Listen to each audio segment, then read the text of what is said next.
95 മുതൽ തദ്ദേശ ഭരണ സംവിധാനം പുതിയ രൂപത്തിൽ വന്നതിന് ശേഷം നടന്ന എല്ലാ തെരഞ്ഞെടുപ്പുകളിലും UDF പിന്തുണച്ച UDF നല്ല മെജോറിറ്റിയിൽ വിജയിച്ചിട്ടുള്ള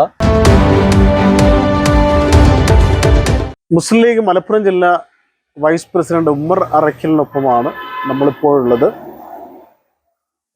തദ്ദേശ പോരാട്ടവുമായി ബന്ധപ്പെട്ട് പല സ്ഥലങ്ങളിലും അപരന്മാരും വിമതന്മാരും ഒക്കെയായിട്ട് പല സ്ഥാനാർത്ഥികളും വലിയ വിഷമത്തിലാണ്.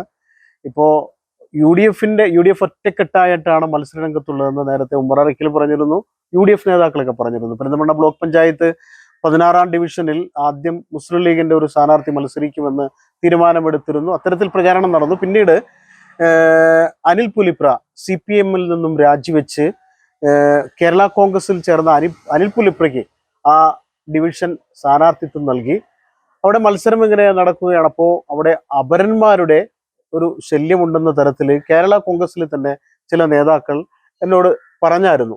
അപ്പൊ അക്കാര്യത്തിൽ അഭിപ്രായം തേടേണ്ടത് UDF ഒറ്റക്കെട്ടാണെന്ന് പറഞ്ഞ ഉമ്മർ അറക്കലിനോട് കൂടിയാണല്ലോ.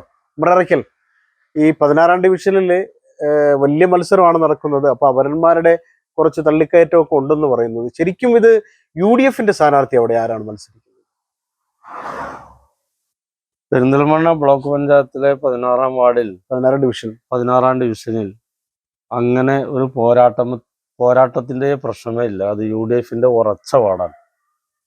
ജനാധിപത്യ മുന്നണിയെ ഈ 95 മുതൽ തദ്ദേശ ഭരണ സംവിധാനം പുതിയ രൂപത്തിൽ വന്നതിന് ശേഷം നടന്ന എല്ലാ തെരഞ്ഞെടുപ്പുകളിലും UDF പിന്തുണച്ച UDF നല്ല മെജോറിറ്റിയിൽ വിജയിച്ചിട്ടുള്ള ഒരു മണ്ഡലമാണ്, ഒരു ഡിവിഷനാണത്. ഈ പരിയാപുരം ഡിവിഷൻ എന്ന പേരിൽ അറിയപ്പെടുന്ന ഡിവിഷൻ. കഴിഞ്ഞ തവണ അവിടെ കേരള കോൺഗ്രസിന്റെ പ്രതിനിധിയാണ് മത്സരിക്കുന്നത്. അതിന് മുമ്പത്തെ തവണ മുസ്ലിം ലീഗിന്റെ പ്രതിനിധിയായിരുന്നു. കേരള കോൺഗ്രസും മുസ്ലിം ലീഗും കോൺഗ്രസും എല്ലാം ഉൾപ്പെടുന്നതാണ് ഐക്യജനാധിപത്യ മുന്നണി എന്ന് പറയുന്നത്.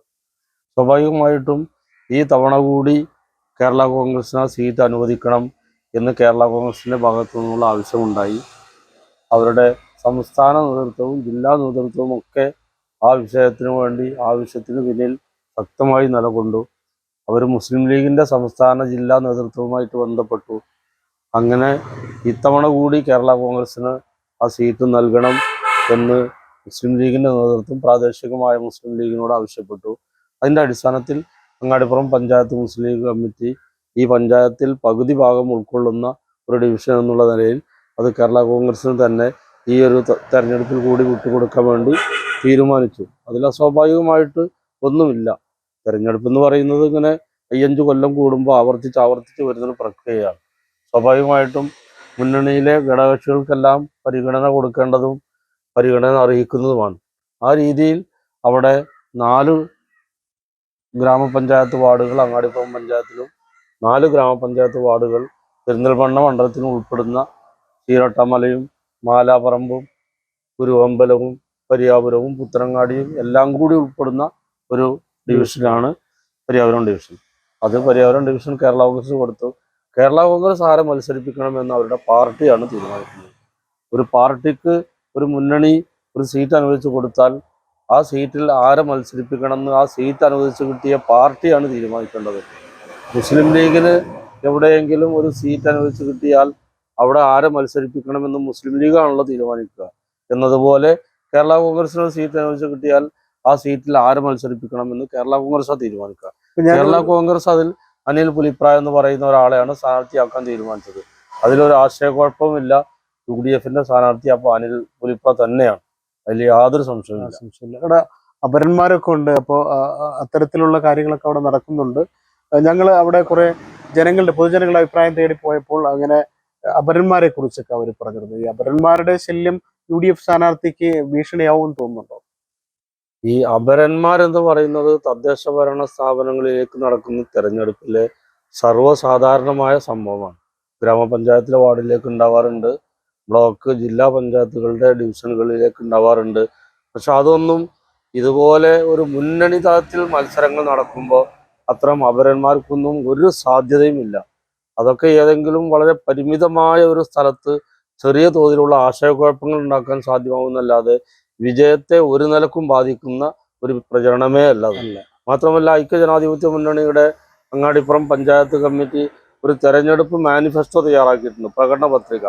ആ പ്രകടന പത്രികയിൽ ഔദ്യോഗികമായി ജില്ലാ പഞ്ചായത്ത് സ്ഥാനാർത്ഥി ഈ പ്രദേശത്ത് പ്രതിനിധീകരിക്കുന്ന ആരാണ്, ബ്ലോക്ക് പഞ്ചായത്തിലേക്ക് മത്സരിക്കുന്നത് ആരൊക്കെയാണ്, ഗ്രാമപഞ്ചായത്തിലെ 24 വാർഡുകളിലേക്ക് മത്സരിക്കുന്നത് ആരൊക്കെയാണ് എന്ന് അവരുടെ ഫോട്ടോയും ചിഹ്നവും എല്ലാം ഉൾപ്പെടുത്തിക്കൊണ്ടുള്ള തെരഞ്ഞെടുപ്പ് മാനിഫെസ്റ്റോ ഇറക്കിയിട്ടുണ്ട്. ആ തെരഞ്ഞെടുപ്പ് മാനിഫെസ്റ്റോ ഇന്നലെയും ഇന്നുമായിട്ട് അങ്ങാടിപ്പുറം പഞ്ചായത്തിലെ വീടുകളിലെല്ലാം കൊടുക്കുകയാണ്. പരിയാപുരത്തെ ബ്ലോക്ക് ഡിവിഷനിൽപ്പെട്ട വീടുകളിലും അത് കൊടുക്കുകയാണ്. അതിൽ അനിൽ പുലിപ്രയുടെ ഫോട്ടോയും അനിൽ പുലിപ്രയുടെ ചിഹ്നമായിട്ടുള്ള ഓട്ടോറിക്ഷയും ആ തെരഞ്ഞെടുപ്പ് മാനിഫെസ്റ്റോയിൽ വളരെ കൃത്യമായിട്ട് കാണിച്ചിട്ടുണ്ട്. അത് കാണുമ്പോൾ ആർക്കെങ്കിലും എന്തെങ്കിലും ആശയക്കുഴപ്പങ്ങൾ അഥവാ ഈ ചെറിയ പ്രചരണത്തിന്റെ ഭാഗമായിട്ട് സംഭവിച്ചിട്ടുണ്ടെങ്കിൽ ഇത് കാണുന്നതോടും ഇത് കയ്യിൽ കിട്ടുന്നതോടും കൂടി ആ തെറ്റിദ്ധാരണ പൂർണ്ണമായിട്ടും മാറും എന്നാണ് നമ്മളെ പ്രതീക്ഷ.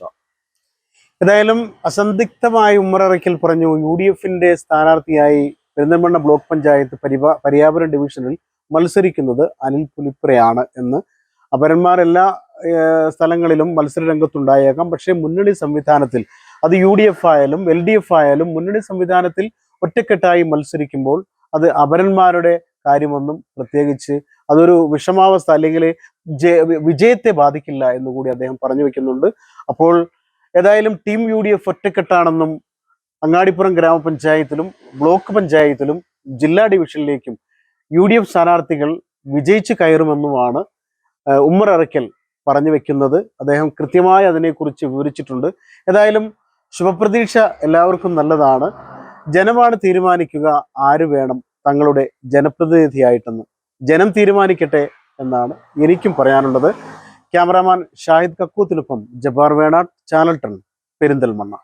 അമീബിക് മസ്തിഷ്ക ജ്വരത്തിനെതിരെ നമുക്ക് ശക്തമായ പ്രതിരോധം തീർക്കാം. കെട്ടിക്കിടക്കുന്നത് മലിനവുമായ ജലാശയങ്ങൾ, പാറക്കുളങ്ങൾ, പായൽ പിടിച്ച ജലാശയങ്ങൾ, കന്നുകാലികളെ കുളിപ്പിക്കുന്ന കുളങ്ങൾ എന്നിവിടങ്ങളിൽ മുഖം കഴുകുകയോ നീന്തുകയോ കുളിക്കുകയോ ചെയ്യുന്നില്ല എന്നുള്ളത് ഉറപ്പാക്കേണ്ടതാണ്.